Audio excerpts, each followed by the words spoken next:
Later, I watched what the nanny cam had recorded and saw Brenda hitting not one, but 3 different children throughout the day. This was exactly what I needed.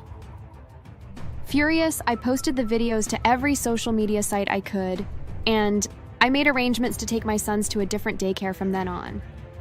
In the morning, my posts had gone viral overnight, and the public was demanding that Brenda be placed in jail and that the daycare should be shut down.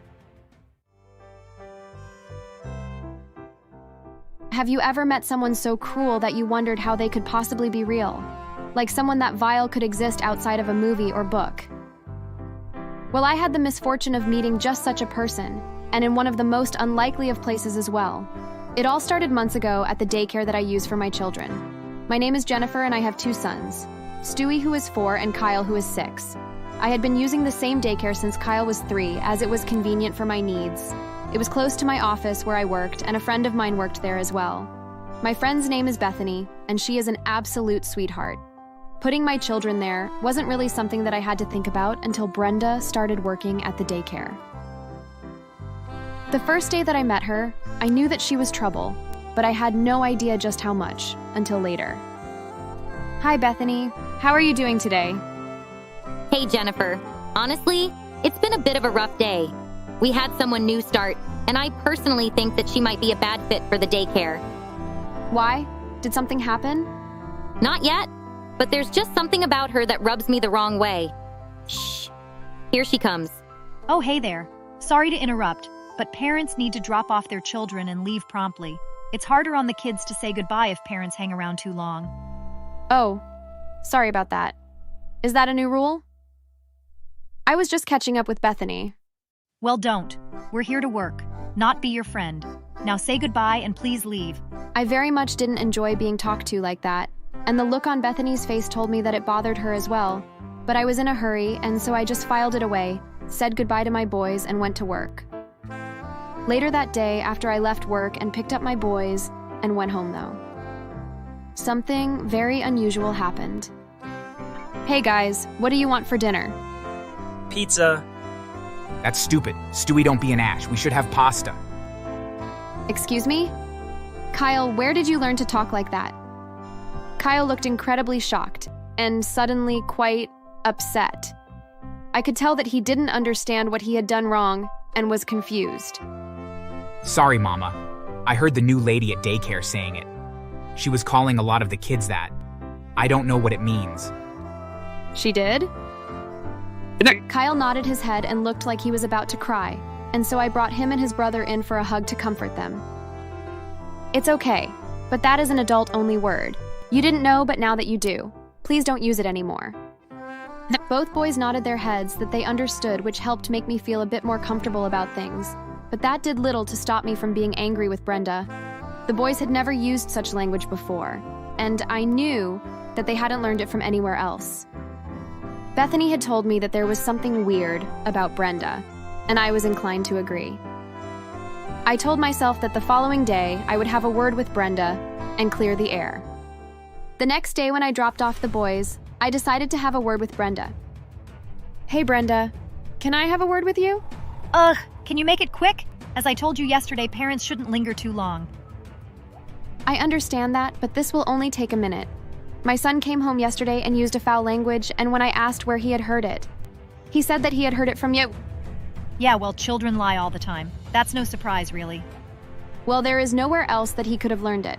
I understand that sometimes that we say things when we are angry, but I just wanted you to be a bit more careful with what language you use. Otherwise, the children will pick up on it. That's all. Well, I didn't use any bad language, so whatever your filthy child told you was a lie. Now just leave already, you cow, and let us do our jobs. I couldn't believe how rude she was, and before I could say anything else, she turned and stormed off. Seeing this, Bethany came over and then led me outside so I could cool off. I can't believe how rude that woman is. What gives her the right to speak to me like that? Sadly, it's because she is very good friends with the owner. She thinks that her connection to the owner makes her invincible. I have no doubt that she said some nasty things to your kids, but short of having some kind of proof, the owner won't believe you, sadly. Maybe you're right. Later that day at work, I wrote an email addressed to the owner of the daycare detailing my interaction with Brenda and what she had said that my son repeated. Unsurprisingly, I didn't hear back from them. I figured I would give it a few days before I went down and demanded to speak to them in person. Meanwhile, though, things got so much worse. I picked up my boys after work and took them home, and while I got dinner ready, the two of them played in the living room that was adjacent to the kitchen. That way, I could keep an eye on them while I prepared something to eat. They ran around a lot and laughed and were in great spirits. After dinner, I took them upstairs to give them a bath before bed, and as I helped them get undressed, I saw bruises on Kyle's back and arms. I knew that he hadn't had them in the morning when I helped him get dressed for the day, and he hadn't bumped into anything while they played that evening, so I asked him as calmly as possible how he got the bruises. Oh. What happened there? Did you hurt yourself while playing today in daycare? No. No, Mama. I could tell that he was scared and he was avoiding eye contact. Oh, then what happened? I'm not supposed to say. What do you mean? Who told you that, and why can't you say anything? Well, I was told if I told someone, then I would be in trouble, and that Stewie might get hurt too.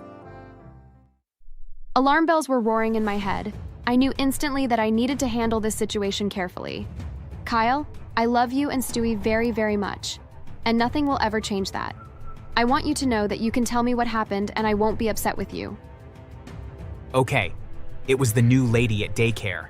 I was playing tag with some of the girls, and I tagged Susie a bit too hard, and she fell down and started crying. I tried to apologize, but the new lady ran over and she hit me a few times. My rage was nearly overwhelming, but I kept my cool and told Kyle that he had done nothing wrong and that I was going to make sure that what happened never happened again. After the boys went to bed, I went and got a special nanny cam that was disguised as a teddy bear. And in the morning, I told Kyle that if the new lady hit him or any other children, that he was to make the teddy bear watch it. If he did, then the new lady would never be able to do it again. I was sick with worry when I dropped off my boys the next day. It was one of the hardest things I ever had to do, but I knew that it was my word against Brenda's and I needed evidence. And so I went off to work and did my best to try to focus on my job while I counted down the minutes until it was time to pick up my sons. When I did, I asked Kyle if he had shown the teddy bear something bad, and he said that he had, but that the new lady hadn't touched him today. Later, I watched what the nanny cam had recorded and saw Brenda hitting not one, but 3 different children throughout the day. This was exactly what I needed. Furious, I posted the videos to every social media site I could, and I made arrangements to take my sons to a different daycare from then on. In the morning, my posts had gone viral overnight, and the public was demanding that Brenda be placed in jail and that the daycare should be shut down.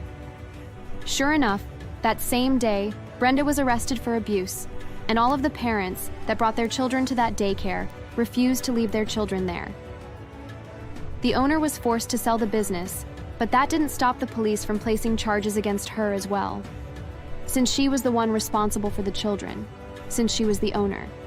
She faced charges of neglect and abuse as well, although she only ended up going to prison for a year. Brenda, on the other hand, was looking at a much worse case. Several parents came forward and accused her of hurting their children. The judge in her case had released Brenda out on bail, which was a terrible idea, as she knew that it had been my social media sites that had gotten her caught. In an attempt to get revenge, she tried to break into my home, but she hadn't counted on my security system, and as she was trying to break in, I was waiting inside my house with a baseball bat. The second she broke inside, I attacked her and broke both of her arms and several ribs.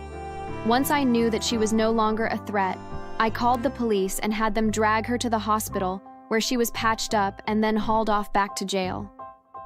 In light of her attempt to get revenge against me, the judge revoked her bail and added assault and attempted homicide to the list of her crimes.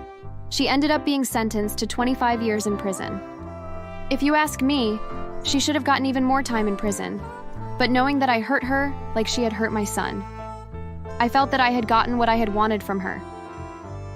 After that, the daycare was closed down, but a month later, it reopened as Bethany had been given a loan from the bank and because its new owner. I had always trusted her, and so I put my kids back into daycare while I was at work. After that, There were no more incidences of my boys or any other children being harmed at the daycare. And within a couple months, Bethany told me that she was making a strong profit from the business, in spite of reducing the fees she had to charge for the care she provided. Even the other staff members were much happier now that she was the owner. So I guess things ended up working out to some degree. I just hope that Brenda and I never meet again. I don't think I will be able to stop myself from hurting her even worse the next time that I see her after what she did to my son and the other children. Thanks for watching. Make sure to subscribe and leave a comment down below saying I subscribed, and we will try our best to reply to your comment. While I tried to avoid them verbally, it appeared that my presence, physically, annoyed them. They wouldn't walk past me without hitting me. My mom would pour all the chores on me and ask me to finish them at an impossible time. When I don't do so, which is always, she would hit me for it. Barely 5 months after. Scenes revolve, I'd lost a lot of weight and had bruises all over my body. Hi, my name's Penelope. You might be wondering why I'm in front of a police station. Well, my mom just got locked up and I'd come to see her for a conversation. Nope, it's not one that would lead to her coming out soon. I would rather she remains there for the rest of her life. I'm not a bad daughter. In fact, I've been good to her for as long as I can. I'm an only child. My dad worked as the vice president in his father's company, so we were rich. We stayed in a mansion my dad built with his money, and we had cars and everything. I grew up in wealth. My dad loves me, especially. We were practically best friends. My mom loved me too, but I was closer to my dad. They both made me feel comfortable, but I felt more with my dad. I often told him about my worries and he comforted me. However, things took a tragic turn when he suddenly fell ill. At first it was mild and he only had to skip work for a few hours. Rather than leave home at the usual time, he would stay back for 2 to 3 hours and return home earlier than usual. I was forced to ask him what the problem was. It's nothing serious, Princess. I just need to rest more. I'll be fine and strong before you know it. His assurance was all I needed. I took his words and hoped for when he'd become better, but he only got worse. Soon he had to be admitted to the hospital, and I knew it was more serious than I knew. I didn't know what it was until I overheard my mom talking to my grandmother over the phone, one day after my dad's admission.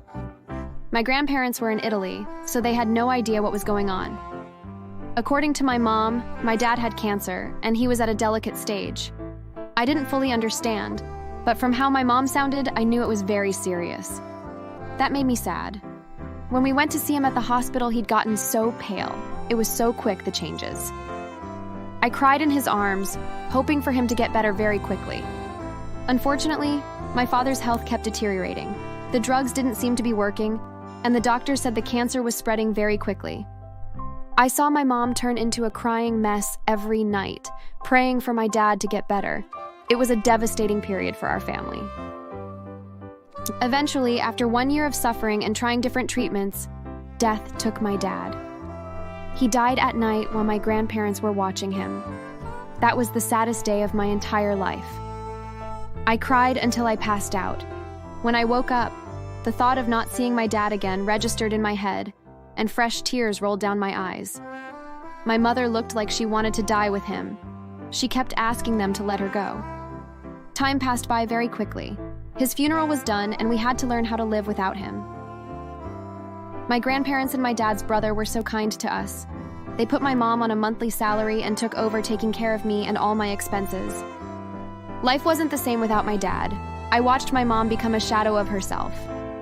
She was always crying. If she wasn't sobbing, she had tears in her eyes, waiting to be shed.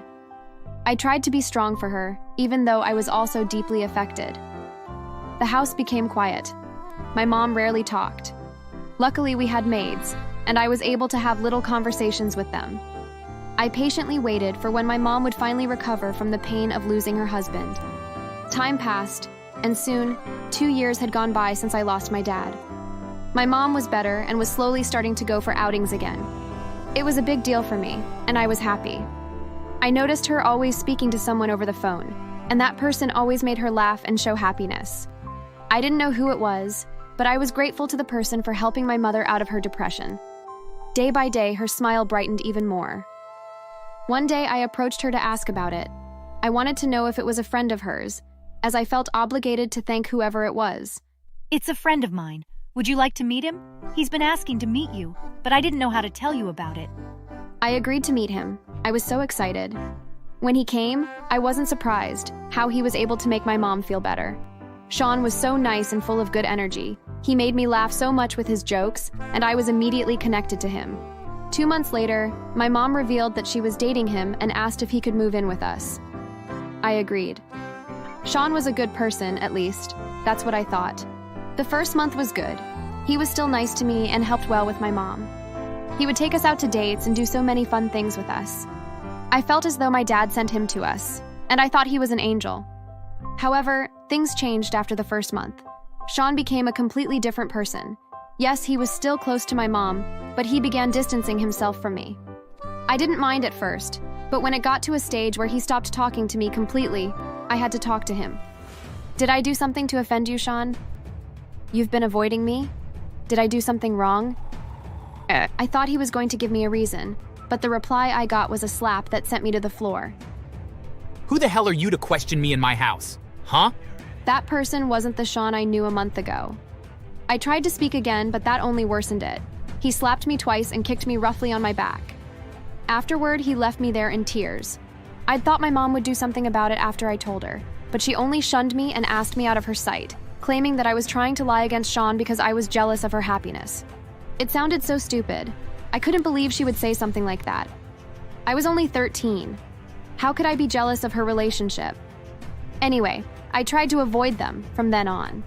I only spoke when I was spoken to, and ensured to not get on their nerves. Unfortunately, that didn't work. While I tried to avoid them verbally, it appeared that my presence, physically, annoyed them. They wouldn't walk past me without hitting me. My mom would pour all the chores on me and ask me to finish them at an impossible time. When I don't do so, which is always, she would hit me for it. Barely 5 months after. Scenes revolve, I'd lost a lot of weight and had bruises all over my body. One time, he'd smashed a dish on the floor in anger, very close to my feet. Somehow, some of the pieces met my skin and injured me, making me have bruised feet too. My mom stopped sending me to the hair salon, so my hair was in a bad condition too. I was forced to cut it, regardless of how much I cherished how long it was. The cut was uneven, but I didn't mind. Neither my mom nor Sean even acknowledged it. Mom and Sean turned me into their slave. I had to even mow the lawn, cook for them and serve them and clean the whole house. They began throwing parties in the house, drinking and smoking with dangerous-looking people.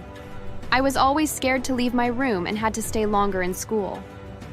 About 7 months later, when I couldn't hold it in anymore, I visited my uncle and told him about everything. He wanted to go to my mom, but I refused. I didn't want to continue living with her. Without wasting time, he called my grandparents. They were pissed to hear about my mom's behaviors.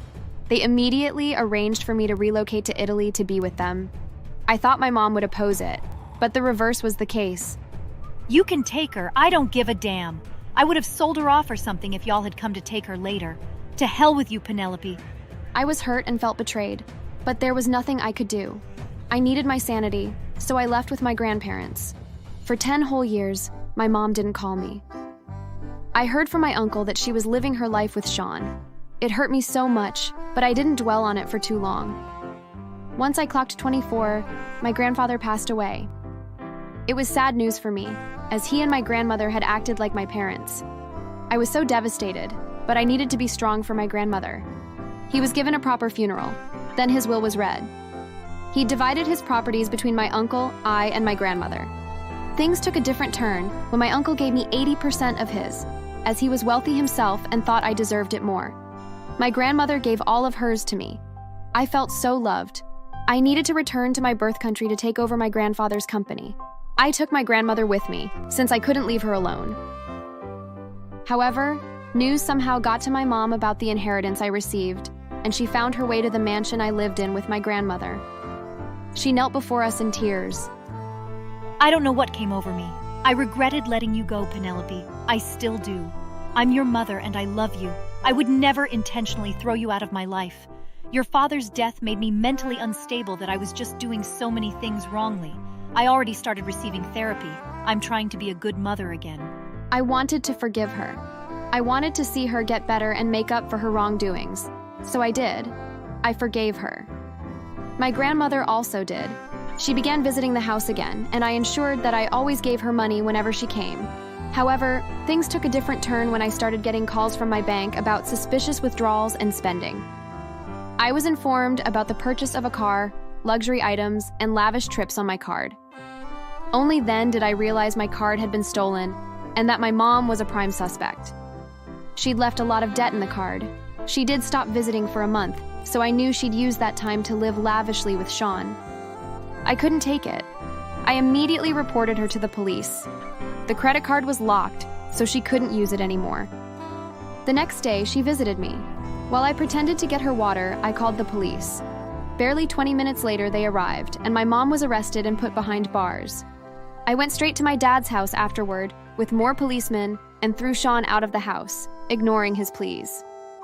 3 days later, he tried to break into my house at night but got electrocuted by the barbed wires. His scream woke us up. On seeing him on the floor, the police were immediately contacted, and he was taken. At the station, he confessed that my mom had told him to break into my house to steal some money. Apparently, she'd found a place in the library where I kept my money. He was also put behind bars immediately, and my mom's jail term was increased by 5 more years. No matter how much she begged me, I refused to forgive her a second time. I also warned her to never show herself before me if she got out alive, or I was going to send her back to jail. I hope she adheres because I would definitely not go back on my words. An evil mother like her deserves no atom of pity from me. Thanks for watching. Make sure to subscribe and leave a comment down below saying I subscribed, and we will try our best to reply to your comment. I had only been at the hospital for less than 12 hours, and since the birth was complicated, I had to undergo an operation, and the doctors wanted to keep me hospitalized for at least a week. What the hell are you still doing here? You were supposed to start your shift at 9 o'clock. This is not how you're going to progress in this company. What are you doing here? I quit, in case you didn't notice. There's no such thing as quitting. I've told you all 1,000 times. So get up from that bed and come with me. We have projects to finish in the office. I'm not going anywhere. In case you haven't noticed, I'm not in a condition to do so. And if you want to fire me for it, go ahead. I quit anyway. The doctors asked my boss to leave, but it was obvious he wanted to have the last word and wouldn't easily accept that I had told him to go. As he saw it, he was doing me a favor by letting me be in the hospital at that moment. Hello, my name is Karen, and for the past few months I've been working at an interior design company. The job is what I've always dreamed of doing, and my colleagues are fantastic as well. If I had to complain about something, it would probably be the boss. He turned out to be quite a character, in the worst sense of the word. When people worked the required hours, even putting in some extra time for the benefit of the business, my boss was all smiles and compliments, pointing out that each of us was crucial for the company to keep running, and he was very happy to have us under his command. Now, if anyone made the slightest mistake, like printing a document double-sided instead of single-sided, his merciless fury was unleashed. All those compliments he once gave seemed like they never existed. When he got angry, he tended to yell, throw objects that got in his way, and call us everything from ungrateful to useless, making it very clear that if the company was still standing, it was because he was at the helm. One of these days, the boss is going to get us in trouble. I heard about Mark. Is he okay? I heard the last vase. The boss smashed, almost hit his head. Oh yes, he's fine. Luckily, the vase only grazed him. I said that because there's going to be a labor inspection next week, and considering how the boss is, it wouldn't surprise me if it ended up in an interrogation. As much as I'd like to see him have a hard time, I don't think that will happen. The boss is very good at keeping up appearances. And I was right because I had noticed that the boss did the same when clients came to the building, and he had to be at the forefront to attend to them. He made sure to be punctual where he was supposed to be, always greeting visitors with a smile and a kind remark. The compliments towards his employees would return, and if any employee made a mistake during that time, he would downplay it, assuring them that anyone could make a mistake and that it wasn't necessary to worry. It seemed like the boss had two opposite personalities. When the clients or the inspection in this case left, he would go back to being the same demon as always, and his kind phase on those days when he was in a good enough mood to appreciate others' efforts was something very sporadic. It might happen once every 3 weeks. Remembering his employees' past mistakes, he wouldn't hesitate to punish them harshly, as if instead of misplacing a report, they had deliberately set fire to his office. And remember, in this company, taking time off for nonsense is not allowed. You have a few vacation days per year, as the law dictates. If you want to go fool around outside of those dates, don't bother coming back. And what if we're sick, or have to be absent due to an emergency? We can't plan illnesses. In that case, make sure you're on the brink of death because I'm not going to grant you the courtesy of paid leave for just a cold. Well, if we're going to die, we won't need that money anyway, but it would be nice to be able to take leave even unpaid, in case of an emergency. I said no emergencies. The day you signed the contract, you assured that you would live for and dedicate yourself to the company, making the necessary sacrifices. So no backing out, or I'll make sure you don't get hired anywhere else. My boss was serious when he said he wouldn't accept the slightest lack of discipline when it came to showing up for work. And the other employees noticed it too. Every time someone needed to take days off for illness or to attend to a seriously ill family member, that person never returned to the office again. They were fired without further ado, as if it were normal not to accept that a worker might need more days off than those agreed upon in a contract. Injustices were commonplace, and it seemed my boss lacked the empathy needed to understand that people didn't take time off from their jobs for fun. If they want to take leave for stress, they shouldn't come back. What's the point of being employed here in the first place if they can't handle anything? It's not just stress, it's also depression. It's necessary to take care of mental health. And how is that my problem? If they're sad, they should be sad at home and stop crying in my office. I'll prepare their severance package and they'll be done with a job they'll never get back. I had been thinking about quitting for a while, and when I got pregnant, I thought that when I took maternity leave, it would be the perfect time to announce my resignation. Like many other colleagues who had gone through a similar situation or had seen my boss's ways when someone did something he simply didn't approve of, I didn't want to spend any more time in that company. I was just going to stick around long enough to earn some extra money until my baby was born. Right before the baby was born, when the appointed date to go to the hospital came, I would leave without looking back. I had even talked to human resources to let them know in advance that instead of taking leave, I would just quit then. Of course, I didn't mention any of this to my boss. I knew that if I even hinted that I was thinking of quitting, he would go ballistic and probably end up firing me on the spot. So the only thing he knew, up to the very end, when I had to take my leave to the hospital, was that I might have to take at least one day on leave. And of course, that was a lie. The truth was, I resigned before I gave birth. As usual, my clueless boss kept arguing until the end. Don't even think that just because you're having a baby, you'll be able to take leave. We don't do things that way in my company. But by law, I'm entitled to it. I know what the law says, thank you very much, but I don't care. You have a commitment to the company, and it's enough that I let you go to the hospital the day the baby is born. And no, I should thank you for allowing me to give birth in a more comfortable place than the office, with appropriate medical care. That comment made him furious once again. He didn't seem to realize that he could be reported if the authorities found out how he belittled his workers' problems and didn't grant them the necessary pay or vacations depending on the situation. For my part, I thought that when the time came for me to go to the hospital, there wouldn't be a problem. Because yes, my boss had threatened to fire me, but I was going to leave anyway. And it wasn't like he could show up at the hospital where I was giving birth to demand that I return to the office, right? Not only would that be terribly inappropriate, but it would make no sense. Besides, I had given sufficient notice for them to find a replacement. My conscience was clear. By the time I got to the hospital, my boss should have already taken notice of my resignation, since I left instructions for him to be informed by then. Therefore, I didn't think that just a few hours after giving birth, my boss would actually show up at my hospital to do exactly what I could only have imagined in my nightmares. I had only been at the hospital for less than 12 hours, and since the birth was complicated, I had to undergo an operation and the doctors wanted to keep me hospitalized for at least a week. What the hell are you still doing here? You were supposed to start your shift at 9 o'clock. This is not how you're going to progress in this company. What are you doing here? I quit, in case you didn't notice. There's no such thing as quitting. I've told you all 1,000 times. So get up from that bed and come with me. We have projects to finish in the office. I'm not going anywhere. In case you haven't noticed, I'm not in a condition to do so.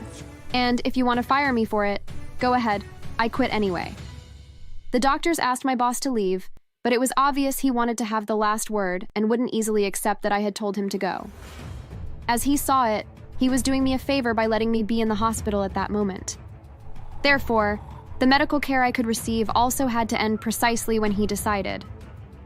My husband and baby didn't matter to him, and he let me know by yelling at me so that half the health center could hear the disturbances that were about to occur in that room.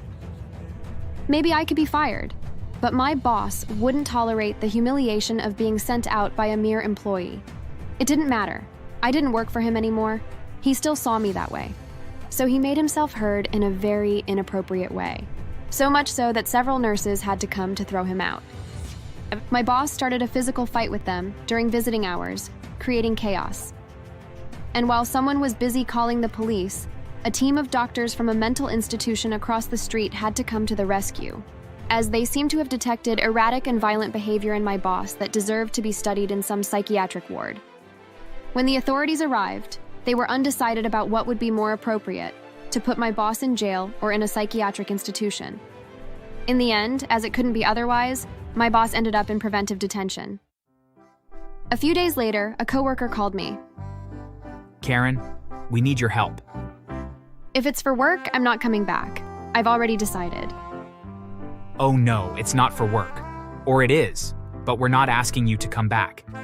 You see, we've heard what the boss did, and several coworkers have decided to file a collective complaint, so he pays for all the injustices he made us suffer. I was calling to see if you'd like to join and testify against him.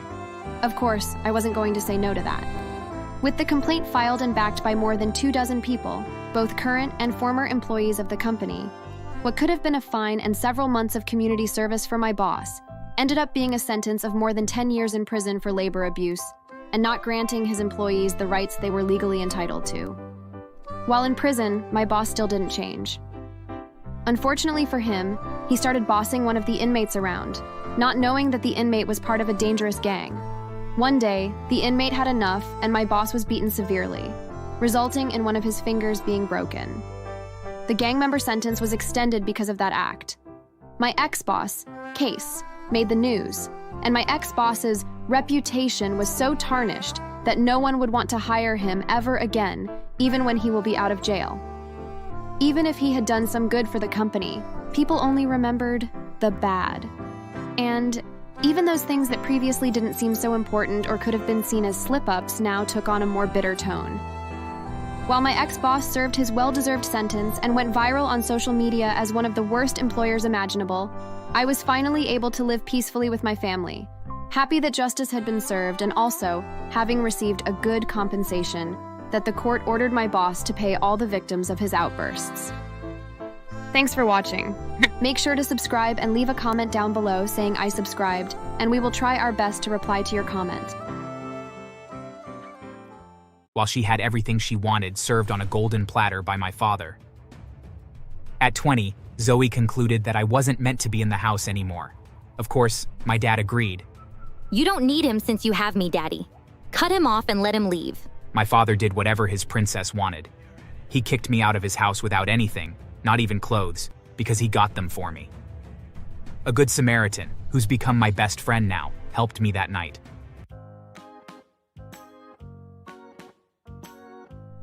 Hi there, I'm Owen, and I'm currently 25 years old.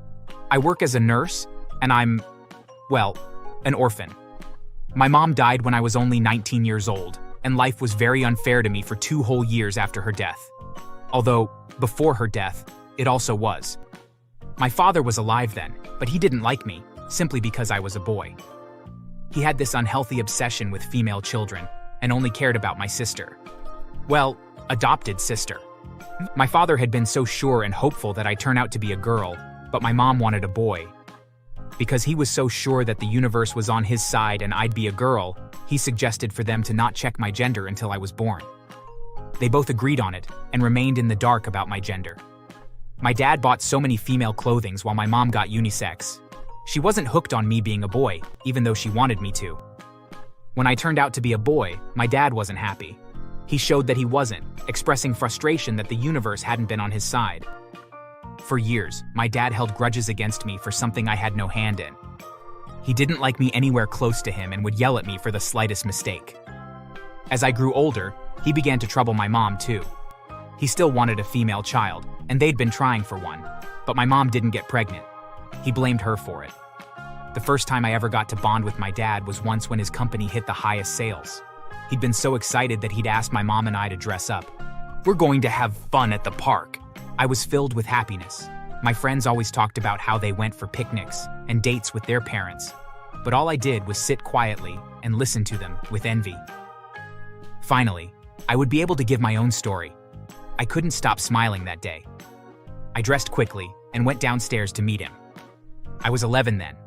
I sat beside him with a smile, and he turned to me, but looked away after. He didn't smile back, but his acknowledgement meant a lot to me. When my mom was done, we all left for the park. It was going smoothly, my parents walking hand in hand and me beside them. Well, until my father began comparing us to other families. "Wow, those people have 3 girls? How lucky can they be? Unlike our family. Owen, you'd have been better if you were a girl. Unfortunately, you're just a boy." My mom was quiet and ignored him. I also did the same. I mean, I couldn't say anything to him, but I pretended to not hear him and focused on the noise in the park. He continued until he suddenly stopped a family. "All your children are females? Wow, you're the luckiest. Well, you have a good-looking young man there." Him? I didn't want him. If I'd known that he'd be a boy, I wouldn't have let my wife have it. Now you're gonna hold it right there. Why do you always look down on Owen? You brought him here to have fun, but all you've done is continuously remind him of how you hate that he came out as a boy. Why are you blaming the child as if you weren't the one who produced him? I'd never seen my mother so angry. Her voice was high, so I was afraid that people might hear them.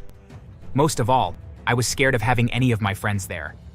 However, it seemed as though the universe was against me, because my parents were so loud about cussing themselves out that everyone around was staring at us. My world shattered when I saw my loudest friend approaching. "Wow, your dad really hates you, Owen. Why didn't you ever tell us?" I was too embarrassed to say anything. I would beg him to keep it a secret, but I knew he wouldn't. I was done for. My mom grabbed my hand and pulled me away. When we returned home, my dad was nowhere to be found. The next day, I arrived at school to meet the expected. The whole school was talking about how my dad hated me. I couldn't concentrate. When I got home, I locked myself in my room and cried so much. Anyway, time passed, my dad not changing, and my mom not having a female child. After my 19th birthday, my dad brought up adoption. He still badly wanted a daughter, so he thought he could adopt one, but my mom wasn't having it. She vehemently refused, standing in her words that I was enough for them. But my dad thought otherwise. One day, they had a very big fight that landed my mom in a hospital. She was hypertensive, and getting all worked up and agitated had caused her to pass out. Her death was so quick and unexpected. I saw my whole life get destroyed when the doctor announced at the hospital that they couldn't help her. It was a traumatizing moment for me, and I grieved for a long time. And I thought my dad would respect my mom and forget about the adoption. However, 2 weeks after she got buried, he brought home a girl whom I was obviously older than. He introduced her as his daughter and urged me to get along with her. Believe me, I tried. I tried so much, but it seemed impossible. Zoe, my adopted sister, was all shades of evil. On the first day, she'd noticed the tension between myself and my dad and had easily caught on what was going on. She tortured me without pity and was having so much fun doing it. One day, with 3 of us in the living room, I brought a case up to my father. I needed to pay my tuition fees since I'd just gotten into my 2nd year in college, but my dad refused, claiming he didn't have any money to give me. Right after he barked at me for not having money, Zoe requested money for a change of wigs and shoes. It was twice more than the one I required. "I'll send it to you before night falls, my princess." I felt heartbroken. I stood up and tried to leave, but Zoe stopped me. You only leave when I asked you to. Sit down. I turned to my dad, hoping so much that he'd say something, but he never did. Do what the girl says. She rules this house. I slowly lowered back to the couch, my mind scattered around different thoughts. Zoe continued that way. She was truly in control. She stopped me from entering the kitchen, restricted me from speaking unless asked. Eventually, she stopped my education, claiming it wasn't where I needed to be. I tried to fight again, but my father stood against me, and I ended up bending to their wishes. I stopped school and was made to stay home every day. Meanwhile, Zoe didn't miss class for a day. I was made to stay home and cook and clean and suffer, while she had everything she wanted served on a golden platter by my father. At 20, Zoe concluded that I wasn't meant to be in the house anymore. Of course, my dad agreed. You don't need him since you have me, Daddy. Cut him off and let him leave. My father did whatever his princess wanted. He kicked me out of his house without anything, not even clothes, because he got them for me. A good Samaritan, who's become my best friend now, helped me that night. He lent me his clothes and even allowed me stay in his house. He helped me get a job as a nurse after I got my nursing certificate a few years of moving in with him, and after 4 months of working, I got a small apartment. I hated Zoe and my father, so I never thought about them. One day, 3 years later, I ran into Zoe at my workplace. I pretended to have forgotten everything while she spoke to me. I got to know that my father had suffered from leukemia. They spent so much trying to cure him, all to no avail. They sold properties and took him to different hospitals, but no treatment seemed to work. Eventually, he died.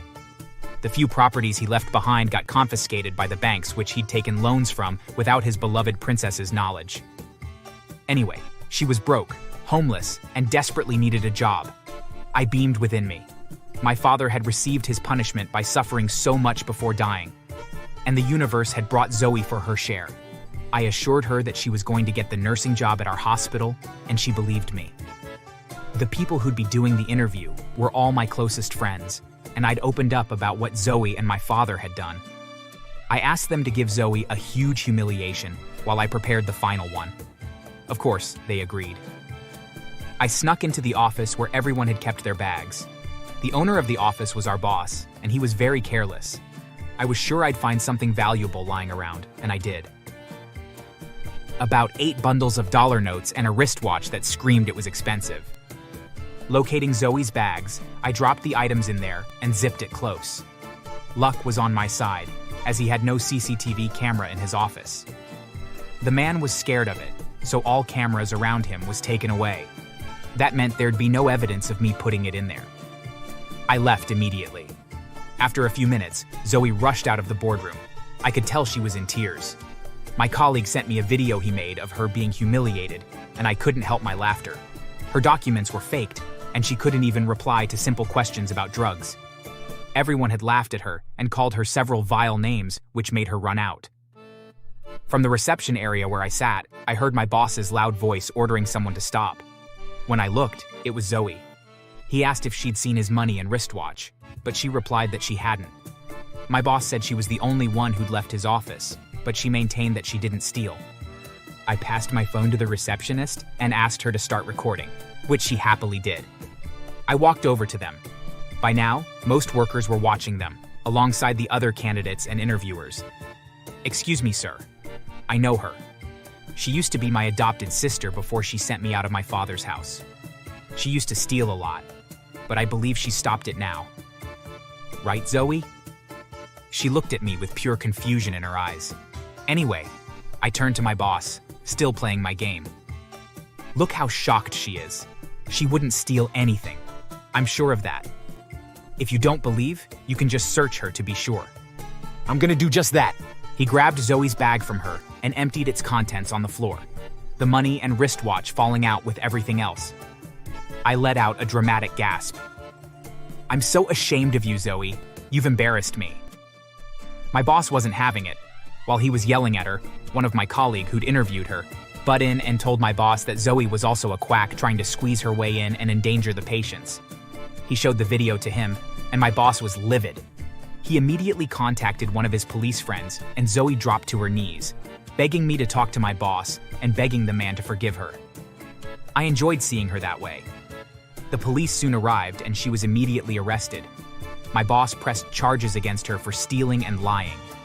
The state also found her guilty for carrying a fake nursing certificate around. Altogether, they earned her 8 years in jail. I posted the video of her, which the receptionist had recorded. Most workers did the same, and soon, she was everywhere on the internet. I visited her in jail to show her what she was getting popular for, and she nearly broke down the glass separating us in anger. Well, before leaving, I managed to spread news around the prison that she was a liar and a thief, and everyone should avoid her. I couldn't wait to go there again and see her looking all defeated. Thanks for watching. Make sure to subscribe and leave a comment down below saying I subscribed, and we will try our best to reply to your comment.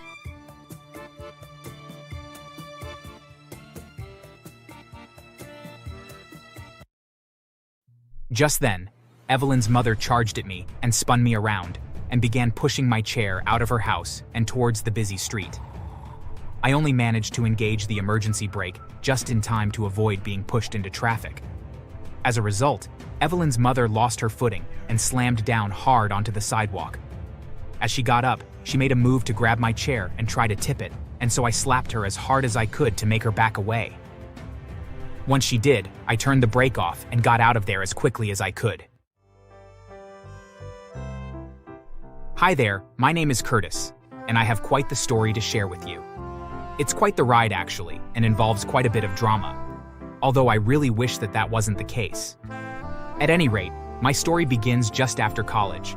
I had just graduated from law school and was looking to find a firm that would hire me. Thankfully, my good grades had already gotten me some attention from a few firms, and I was trying to decide which one to work for when I saw the most beautiful woman I had ever seen in a coffee shop. I knew that I had to introduce myself, and so I went over and said hi and told her my name. At first, she was a bit hesitant to speak with me, but I put the charm on, and within a few minutes, she was laughing, and we were making plans to go out on a date.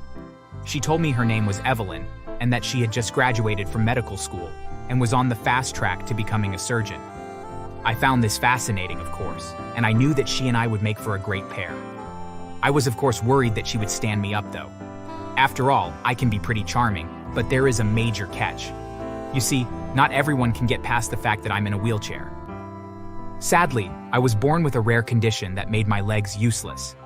I still have feeling in them, but sadly, I will never be able to walk. But I have come to terms with it, and I have never let it hold me back.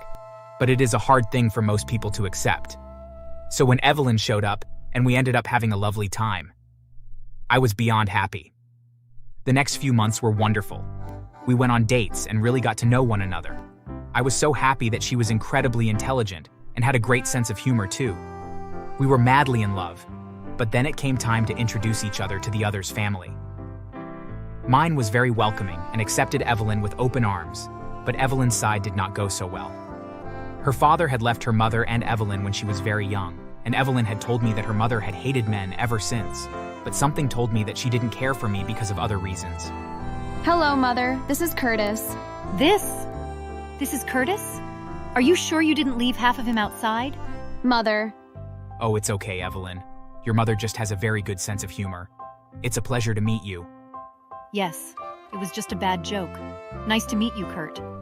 I of course knew that it wasn't a joke, and that she very clearly didn't like me very much. The fact that she shortened my name from 2 syllables to 1 only reinforced the fact that she hated me. I tried not to take it personally, but I knew that it probably had something to do with my being in a wheelchair. Perhaps she hated all men, but she especially hated me. Over the next few years, Evelyn's mother would constantly ask her if she was still dating Wheels. It was a derogatory nickname that she had given me. Although she never said it to my face, she always used it over the phone when she spoke with Evelyn. As annoying as she was, I chose to ignore her. After all, I was in love with Evelyn and not her mother. So while it bothered me that she hated me so much, I knew that it didn't really matter since Evelyn and I were in love and were making plans to get married once she finished her residency. Around the same time, I was being offered a position as a junior partner in the law firm that I worked for. Things were really looking up for us. At least they were until Evelyn began working more chaotic hours at the hospital. Her shifts were longer than they used to be, and she was always tired when she was home. I felt sympathy for her because it looked as though they were working her to the bone. I was incredibly worried for her, and I wanted her to take a step back before she burned herself out, but she wouldn't listen. My love, you need to remember that you are only human, and if you keep going like this, you'll burn out. It's okay. I can handle it. Evelyn, you're working too hard. You need to rest more. Work? Oh, yes. I know, but I need to put in my time until I get a full-time position. I just need you to be patient. I can be patient, but I hate seeing you burning the candle at both ends like this. I was so worried about Evelyn, and when she started to get thinner than she already was, and began to have dark circles around her eyes all the time, I knew that something wasn't right. I tried to go to her mother to tell her that I needed her help to convince Evelyn that she needed to slow down and prioritize her health, but she was no use. Something is wrong, and she needs us to support her. Please, I need you to help convince her to slow down. She is passionate about her job, but if she keeps going like this, she will kill herself. Hardly. All she needs to drop the dead weight. That dead weight being you. My daughter's going to really make something of herself, and she doesn't need to date someone as disgusting as you. I doubt that you could even give me a grandchild. I bet nothing below the waist works on you. Honestly, I don't know why Evelyn would ever date some cripple. Can you be sensible for 1 minute? Your daughter needs you, and all you can think about is how much you hate me. Forget about me for a minute, and just focus on the fact that your daughter needs your help. Just then, Evelyn's mother charged at me and spun me around, and began pushing my chair out of her house and towards the busy street. I only managed to engage the emergency brake just in time to avoid being pushed into traffic. As a result, Evelyn's mother lost her footing and slammed down hard onto the sidewalk. As she got up, she made a move to grab my chair and try to tip it, and so I slapped her as hard as I could to make her back away. Once she did, I turned the brake off and got out of there as quickly as I could. The next day, I woke up to the sounds of breaking glass. I raced outside and saw Evelyn throwing rocks through the windows of my car. What are you doing? What does it look like? I'm making you suffer for attacking my mother. How dare you try to rape her? What are you talking about? I went to see her to get her to help you. You've been acting very chaotic lately, and I'm really worried about you. That's all. Oh yeah? Is that why she has a black eye and fat lip and scrapes all over her body? You disgust me.